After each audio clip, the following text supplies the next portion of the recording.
Oh my goodness. I can't believe you. It's almost 7 o'clock and you're still not home. Where on earth are you? I'm sorry, Rebecca. I have to do overtime. So I might be late coming home again today. Don't give me such an obvious lie. What? I'm not lying. You're using work as an excuse, aren't you? Don't you know your position as a wife? No, it's really work. Then, what's your plan for dinner? Don't tell me I should cook my own dinner.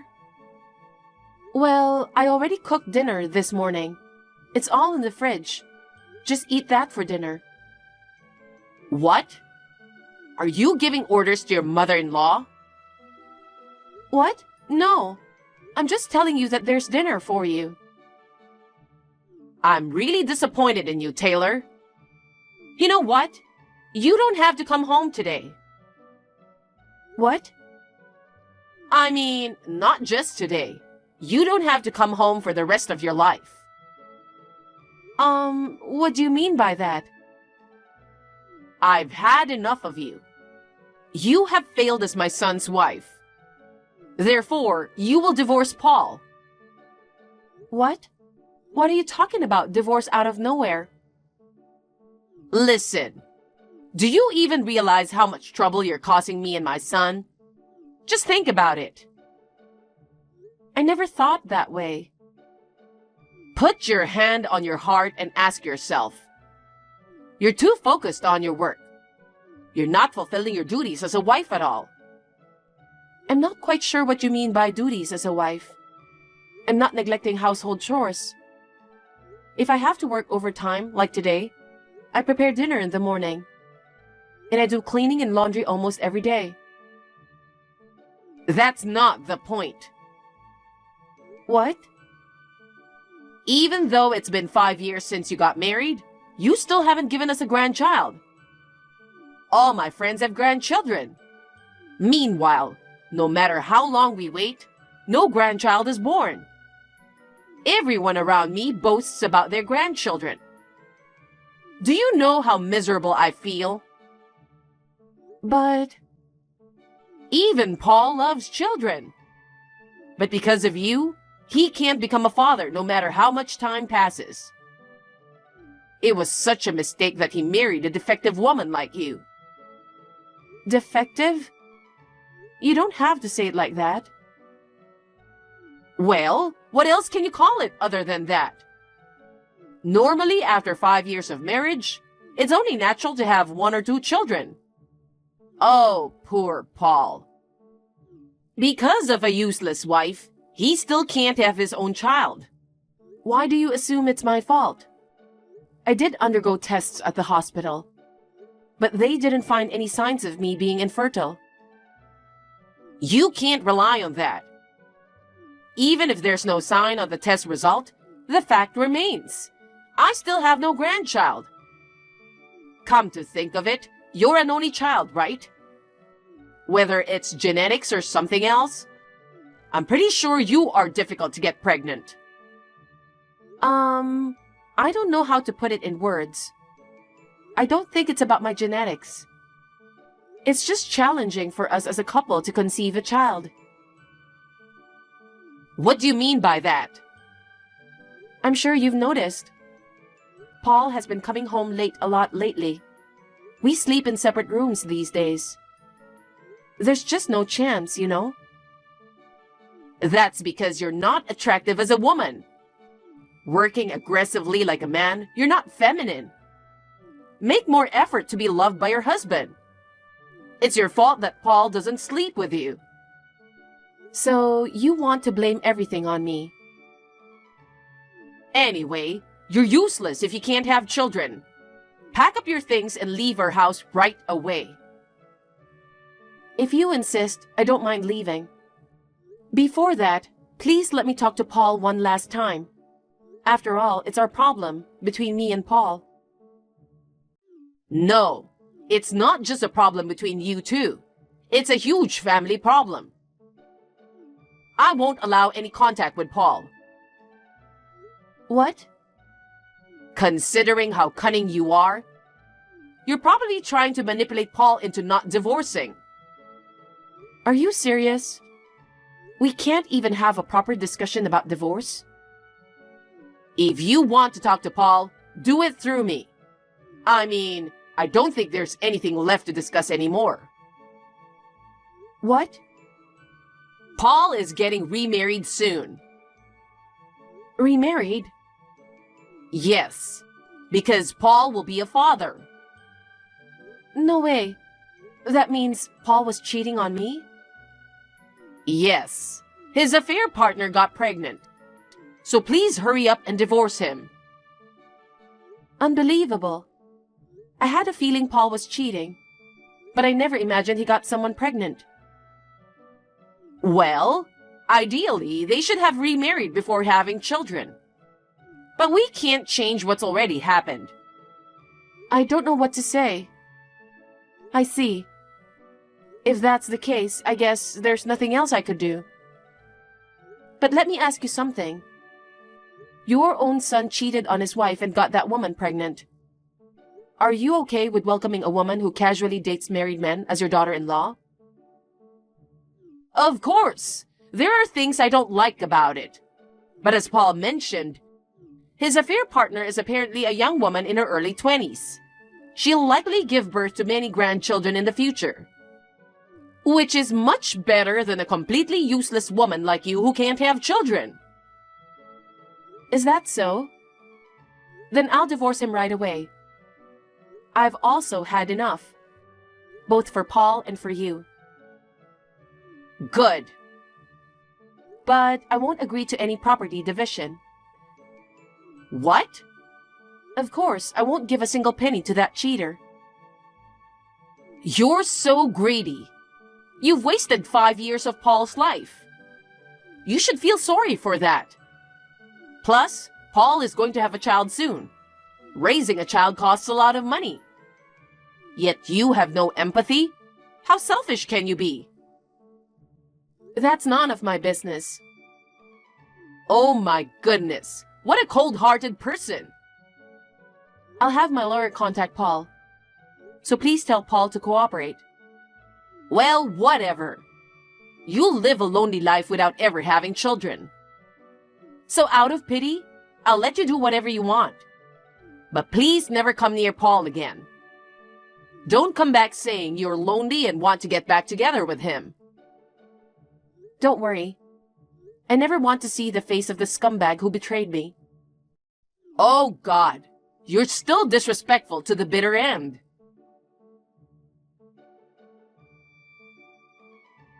Hey Taylor, it's been a while since we've talked.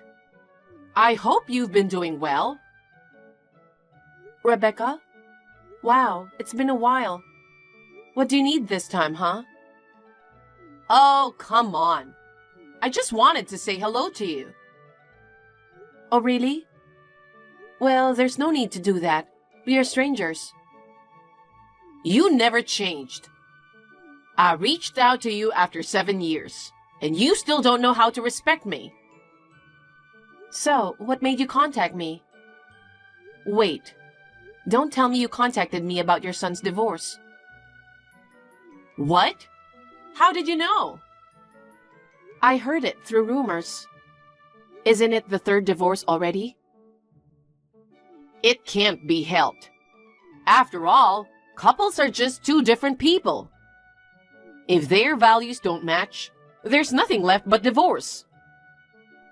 Values, huh? Well, leaving that aside, you contacted me after 7 years. Is something going on? I have good news for you. Good news? Yeah, pretty good one. For a miserable single lady like you, I've brought you an offer to get back together with my son. What? You can come back to our family. You can remarry Paul again. Remarry? Don't worry. Paul just got divorced recently, so he's single now. Paul married 3 women, including you. But none of them ended up having children. He's almost 40, right? It seems he's getting tired of it. He started to think maybe he can give up on having children. Oh, I really wanted grandchildren too. But children are a blessing. It can't be helped. But now I'm worried about my own old age. So Paul and I talked it over. And we decided to give you another chance. Why are you talking like I'm the one who wanted to get back with him? Why not? Aren't you happy that you can get married with him again? Not at all. What? I have no intention of becoming the caregiver for my ex-husband and ex-mother-in-law. Being a caregiver? It's not like that. I'm just saying let's be a family again. You're trying to use me. Both you and Paul are getting older. So you're bringing me back to be your housekeeper and caregiver, right? No, I'm not. You really have a messed up personality, don't you? I just realized something. Did you say that Paul still doesn't have any children? I thought after we divorced, he became a father. You have a grandchild, don't you? Actually, why doesn't he start over with her instead of me? You were happy when she got pregnant, weren't you? There's just a lot of things that happened. He can't get back together with her. Why not? Actually, the child she was carrying wasn't his. Oh, really? That sucks. I can't believe I was completely fooled. She claimed the child was Paul's. But when the child was born, it didn't resemble Paul at all. So just to be sure, we did a DNA test. It confirmed that Paul wasn't the father. And there's more. After we found out that the child wasn't Paul's, she disappeared with the child. She took Paul's cards, cash, and all valuable belongings from the house. She seemed like such a nice lady. I never thought she was capable of cheating and stealing. Oh my God, that's hilarious. What's so funny about it? You never thought she was a cheater? Did you forget how they started dating? Well, that's... Paul brought this upon himself. Well, isn't it a good thing he realized early that it wasn't his child? You really messed up. Anyway, that's how it is. I will welcome you back as Paul's wife.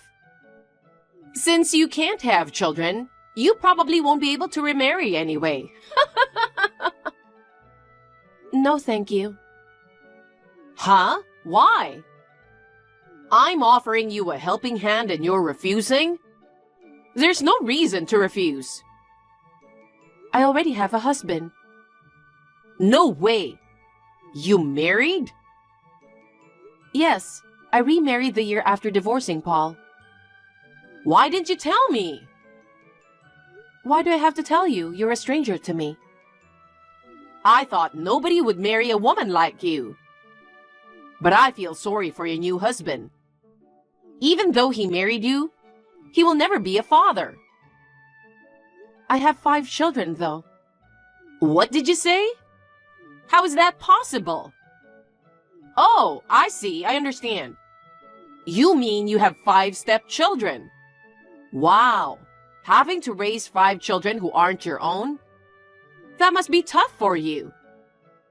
No, they're all my biological children. You're kidding. Well, when I remarried, I never imagined I'd have 5 kids. 3 children a year, then we had twins. Both my husband and I are busy taking care of them every day. Why? How? How can you have 5 children when you're supposed to be infertile? I'm pretty sure I told you about it. I had medical tests done, and there was no sign of me being infertile. But you didn't get pregnant at all with Paul? Yeah, but even so, I quickly got pregnant with my current husband. It proves that I wasn't the reason why I didn't get pregnant, don't you think? Are you trying to say my son is infertile? It's just obvious. He has been with many women before, but none of them ever got pregnant, right? Doesn't that simply prove that something's wrong with Paul? Oh my God. Listen, Rebecca, your son is probably infertile. No way.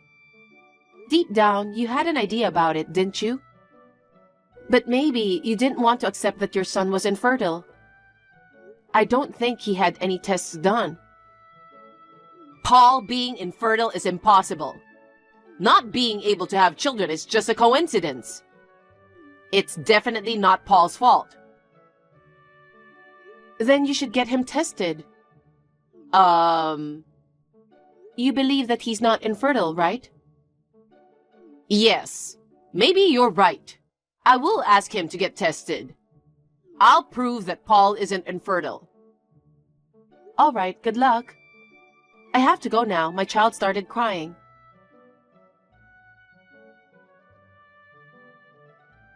Hey, Taylor. I have something to tell you.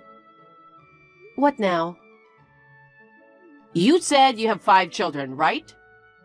Yes? I'd like to adopt one of them. Excuse me? What are you talking about? It was confirmed that Paul was infertile. Ah, so he went for tests right away. He was devastated when he heard the results, even though he'd already given up on having children. Finding out he was infertile was a huge shock for him. Now he's skipping work and shutting himself in at home. Oh, but why do you want to adopt one of my children? Even though you divorced, you were once part of our family. The children you bore are practically Paul's too. What? No. Just give me one of your children. If we welcome a child in our home, I'm sure Paul will return to his old self. That's such a selfish idea. Even for you, raising 5 children must be hard, right? I'm trying to lessen your burden, so be grateful. I'll adopt one of them, so give me the smartest, cutest one. My son and I will raise them with care. Are you serious? Have you gone completely insane? How rude. I'm not losing my mind. Hey, if possible, I'd prefer a boy. I'll make him the heir to our family. With 5 children, surely there's at least one boy, right? Well, actually, all 5 of them are boys. Wow, that's perfect. Let me have one of them. Boys eat a lot as they grow up. With 5 of them, the food bill will be huge. Let me help you, Taylor. Even so, I can't just hand over my precious children to you. We have the right to take them. You are insane. I would never give my child up for adoption, especially not to a scumbag like you. Excuse me? What do you mean by scumbag? It means exactly what it means. You ungrateful bastard! How dare you speak like that to your former mother-in-law who took care of you? What? I don't recall ever being taken care of by you. I've managed all the housework while working full-time. If anything, I was the one who took care of you. I've been snubbed a lot by you for not being able to have children. For 5 years, I've been enduring you and your son. What are you bragging about? Fulfilling your duties as a wife was your responsibility. It's a good thing I got away from you too. Thanks to that, I met a kind husband and was blessed with 5 lovely children. I'm happy every day. Don't you feel like sharing that happiness with us? Not at all. So that's why I don't need your son in my life again. And I would never give my child to you. Oh, please, Taylor. I'm sorry, but I have to go now. I don't want to have any further involvement with you. Wait a moment. You're the only one who can help Paul, you know. Why do I have to be the one to help? Please stop clinging to the ex-wife you kicked out. Don't you have any pride? Please, come back. If not, just give us the children. That's enough. I'm blocking you now. Goodbye. After that conversation, I immediately blocked Rebecca. According to rumors, Rebecca had been asking all relatives about my whereabouts. I heard that she was planning to storm into my house. Since everyone knew Rebecca was an insane person, nobody provided her with information. My ex-husband Paul has been completely depressed and stopped going out since he found out about infertility. He finally quit his job and kept to himself in his room. Since his father has already passed away, it seems that Rebecca is now working part-time to support the family. She had been a housewife for a long time and never worked before, so she seemed to get fired soon after being hired. Now she's doing her best to get a job and support her son in old age. As for me, I'm enjoying happy days with my husband and 5 children. In the past, I went through some tough times being accused of infertility, but now I'm incredibly happy. From now on, I want to continue living happily with my beloved family.